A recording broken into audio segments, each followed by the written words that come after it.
ಮೂತ್ರಪಿಂಡದ ವೈಫಲ್ಯ ಅಂದರೆ ಏನು?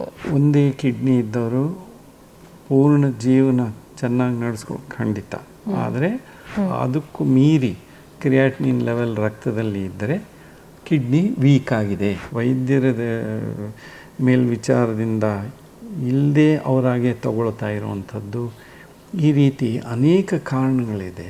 ನಮಸ್ಕಾರ ವೀಕ್ಷಕರೇ, ಸಂಯುಕ್ತ ಕರ್ನಾಟಕದ ನಮ್ಮ ಡಾಕ್ಟರ್ ಕಾರ್ಯಕ್ರಮಕ್ಕೆ ಆತ್ಮೀಯವಾದ ಸ್ವಾಗತ. ಮೂತ್ರಪಿಂಡ ಹಾಗೂ ಕಿಡ್ನಿಯ ಆರೋಗ್ಯ ರಕ್ಷಣೆ ಹೇಗೆ ಎಂಬುದರ ಬಗ್ಗೆ ಚರ್ಚೆಯನ್ನು ನಡೆಸ್ತಾ ಇದ್ದೀವಿ. ಇಂದಿನ ನಮ್ಮ ಕಾರ್ಯಕ್ರಮದಲ್ಲಿ ನಾಡಿನ ಖ್ಯಾತ ಮೂತ್ರಶಾಸ್ತ್ರಜ್ಞರಾಗಿರುವಂತಹ ಡಾಕ್ಟರ್ ವೆಂಕಟೇಶ್ ಕೃಷ್ಣಮೂರ್ತಿ ಅವರಿದ್ದಾರೆ. ಸರ್, ಕಾರ್ಯಕ್ರಮಕ್ಕೆ ಆತ್ಮೀಯವಾದ ಸ್ವಾಗತ. ಹಿಂದಿನ ಸಂಚಿಕೆಯಲ್ಲಿ ನಾವು ಕಿಡ್ನಿ ಸ್ಟೋನ್ ಬಗ್ಗೆ ಸಾಕಷ್ಟು ಮಾಹಿತಿಯನ್ನು ನೀಡಿದ್ರಿ. ನಮ್ಮ ಈ ಕಾರ್ಯಕ್ರಮಕ್ಕೆ ವೀಕ್ಷಕರು ಕೂಡ ತುಂಬ ಲೈಕ್ಸ್ ಮತ್ತು ಶೇರ್ಸ್ ಕೂಡ ಮಾಡಿದ್ದಾರೆ. ತುಂಬ ಮೆಚ್ಚುಗೆಯನ್ನು ಪಡೆದಿದೆ ಈ ಕಾರ್ಯಕ್ರಮ. ಸರ್, ಈಗ ಮೂತ್ರಪಿಂಡದ ವೈಫಲ್ಯ ಅಂದರೆ ಏನು? ಅದು ತನ್ನ ಕಾರ್ಯವನ್ನು ಸಂಪೂರ್ಣವಾಗಿ ನಿಲ್ಲಿಸತ್ತಾ ಅಥವಾ ಒಂದು ಕಿಡ್ನಿ ಫೇಲ್ಯೂರ್ ಅಂತ ಹೇಳ್ತಾರಲ್ಲ, ಅದು ಹೇಗೆ, ಏನು? ನಾವು ಸಾಧಾರಣವಾಗಿ ಕಿಡ್ನಿ ಫೇಲ್ಯರ್ ಅಂತ ಪದ ಉಪಯೋಗಿಸಿದರೆ ಮೂತ್ರಪಿಂಡ ವೈಫಲ್ಯತೆ ಎಂದರೆ ನಮ್ಮ ಅರ್ಥದಲ್ಲಿ ಎರಡೂ ಮೂತ್ರಪಿಂಡ ಒಂದೇ ಅಲ್ಲ. ಯಾಕೆ ಅಂದರೆ ನಾನು ಮೊದಲು ಶುರುವಿನಲ್ಲಿ ಕೂಡ ಇದರ ಬಗ್ಗೆ ಮಾತಾಡಿದ್ದೆ. 1000 ಜನ ಹುಟ್ಟಿದಾಗ ಅದರಲ್ಲಿ ಒಬ್ಬರಿಗೆ ಹುಟ್ಟಿದಾಗಲೇ ಒಂದೇ ಮೂತ್ರಪಿಂಡ ಇರುತ್ತೆ. ನಾವು 140 ಕೋಟಿ. ಆಗ ನೀವು ಅದರಲ್ಲೇ ನೋಡಿ ಎಷ್ಟು ಜನಕ್ಕೆ ಒಂದೇ ಕಿಡ್ನಿ ಇರುತ್ತಂತ. ಆದ್ದರಿಂದ ಅವರಿಗೆ ಕಿಡ್ನಿ ಫೇಲ್ಯರ್ ಅಂತ ಹೇಳ್ತಾರೆ ಖಂಡಿತ ಇಲ್ಲ. ಯಾಕಂದರೆ ಹುಟ್ಟಿದಾಗಲೇ ಈ ರೀತಿ ಒಂದೇ ಮೂತ್ರಪಿಂಡ ಇದ್ದರೆ ಆ ಇನ್ನೊಂದು ಮೂತ್ರಪಿಂಡ ಮಾಡಬೇಕಾಗಿರೋ ಕೆಲಸಗಳೆಲ್ಲ ಇದು ಜವಾಬ್ದಾರಿ ಅದನ್ನು ವಹಿಸ್ಕೊಂಡು ಪೂರೈಸುತ್ತೆ. ಅದರಿಂದ ಒಂದೇ ಕಿಡ್ನಿ ಇದ್ದವರು ಪೂರ್ಣ ಜೀವನ ಚೆನ್ನಾಗಿ ನಡೆಸ್ಕೊಂಡು ಖಂಡಿತ, ಆದರೆ ಅದನ್ನು ಸರಿಯಾಗಿ ನೋಡ್ಕೊಳ್ಬೇಕು. ಒಂದು. ಎರಡನೇದು, ಕಿಡ್ನಿ ಫೇಲ್ಯರ್ ಅಂತ ಹೇಗೆ ಹೇಳ್ತೀವಿ, ಯಾವ ಆಧಾರದಲ್ಲಿ ನಾವು ಅದನ್ನು ಕಿಡ್ನಿ ಫೇಲ್ಯರ್ ಅಂತ ಹೇಳ್ತೀವಿ ಅಂದರೆ, ರಕ್ತದ ಪರೀಕ್ಷೆಯಲ್ಲಿ ಕ್ರಿಯಾಟಿನಿನ್ ಅಂತ ಇದೆ. ಕ್ರಿಯಾಟಿನಿನ್ ಒಂದು ನಾರ್ಮಲ್ ರೇಂಜ್ ಇರುತ್ತೆ.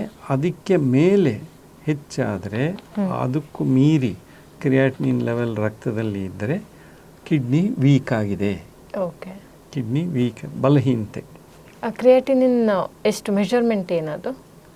ಬೇರೆ ಬೇರೆ ಲ್ಯಾಬೊರೇಟರಿಯಲ್ಲಿ ಒಂದೊಂದು ಲೆವೆಲ್ ಇರುತ್ತೆ. ಸಾಧಾರಣ 1.3 1.3 ಹೆಚ್ಚಾದರೆ ಕಿಡ್ನಿ ವೀಕ್ ಅಂತ. ಆದರೆ ಮುಖ್ಯವಾಗಿ ನಿಮ್ಮ ವೀಕ್ಷಕರ ಅರ್ಥ ಮಾಡ್ಕೊಳ್ಬೇಕಾಗಿರೋದು ಇದು ಬಹಳ ಮುಖ್ಯ. 1.3 1.4 ಹೋದರೆ ಏನು ಒಂದು 10% ವೀಕ್ ಆಗಲ್ಲ. ಮೂತ್ರಪಿಂಡಗಳು ಅರ್ಧ ಭಾಗ ಎಲ್ಲ ಅದರಲ್ಲಿ ನೆಫ್ರಾನ್ಸ್ ಅಂತೀವಿ ಕಳ್ಕೊಂಡ್ರೂ ಅದು ಕೆಲಸ ಮಾಡಿ ಆ ಕ್ರಿಯಾಟಿನಿನ್ನ ಕಂಟ್ರೋಲಲ್ಲಿ ಹತೋಟಿಯಲ್ಲಿ ಇಟ್ಕೊಂಡಿರುತ್ತೆ.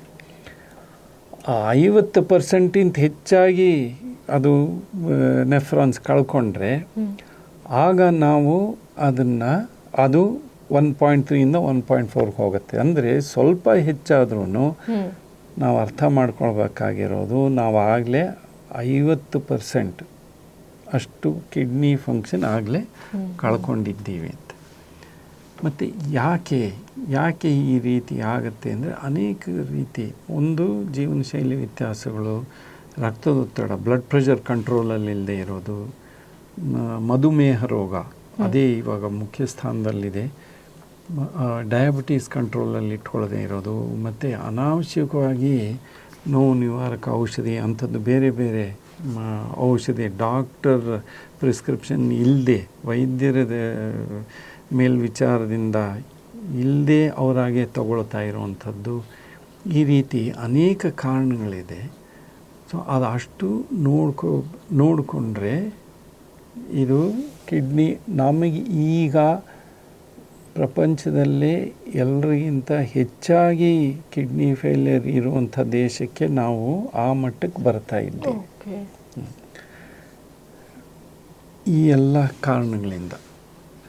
ಸೊ ಕಿಡ್ನಿ ಫೇಲ್ಯರ್, ಮೂತ್ರಪಿಂಡ ವೈಫಲ್ಯತೆ ಅಂತ ಹೇಳಿದ ಕೂಡಲೇ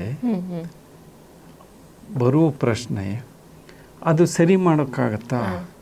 ನಾವು ಅದನ್ನು ತಿರ್ಗಾ ನಾರ್ಮಲ್ ತರಿಸ್ಬೋದು.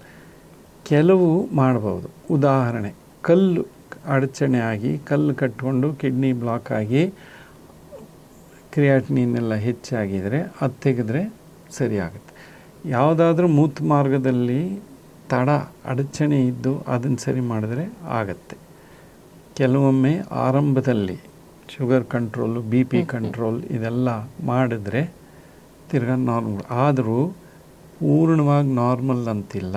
ಈಗ ಸದ್ಯಕ್ಕದು ಕಂಟ್ರೋಲಿಗೆ ಬಂತು ಅಂತ ಹೇಳಿ. ಇನ್ನೊಂದು, ಮೂತ್ರ ಸೋಂಕು ರೋಗ ಯಾವುದೇ ಕಾರಣಕ್ಕೆ ತೀವ್ರ ಇನ್ಫೆಕ್ಷನ್ ಬಂತು ಅಂತ ಆದರೆ ಆಗ ಕ್ರಿಯಾಟಿನಿನ್ ಭಾಳ ಹೆಚ್ಚಾಗತ್ತೆ. ಆ ಇನ್ಫೆಕ್ಷನ್ನೆಲ್ಲ ಕಂಟ್ರೋಲ್ ಮಾಡಿ ಯಾವ ಕಾರಣ ಇನ್ಫೆಕ್ಷನ್ ಬಂತೋ ಪುನಃ ಅದು ಬರ್ದಂಗೆ ನೋಡಿಕೊಂಡು ಟ್ರೀಟ್ಮೆಂಟ್ ಕೊಟ್ಟರೆ ಆವಾಗ ನಾರ್ಮಲ್ ಮಾಡ್ಬೋದು. ಬಾಕಿ ಎಲ್ಲ ನಾವು ಕ್ರಾನಿಕ್ ಕಿಡ್ನಿ ಡಿಸೀಸ್ ಅಂತೀವಿ. ಆ ರೀತಿ ಅಂದರೆ ಇದು ಬಹಳ ದೀರ್ಘಕಾಲದ್ದು ಬದಲಾವಣೆಗಳಾಗಿದೆ ಮೂತ್ರಪಿಂಡದಲ್ಲಿ. ಆ ರೀತಿ ಆದಾಗ ಅದನ್ನು ಸರಿ ಮಾಡೋಕ್ಕಾಗೋದಿಲ್ಲ. ಸರ್, ಇವಾಗ ಇನ್ನೊಂದು ಏನು ಅಂದರೆ ಟ್ಯಾಬ್ಲೆಟ್ಸ್, ಇವಾಗ ಒಂದು ಜ್ವರ, ಶೀತ, ಕೆಮ್ಮು, ಸಣ್ಣ ಪುಟ್ಟದಕ್ಕೂ ಟ್ಯಾಬ್ಲೆಟ್ಸ್ ತಿಂತಾ ಇರ್ತಾರೆ ಕೆಲವರು.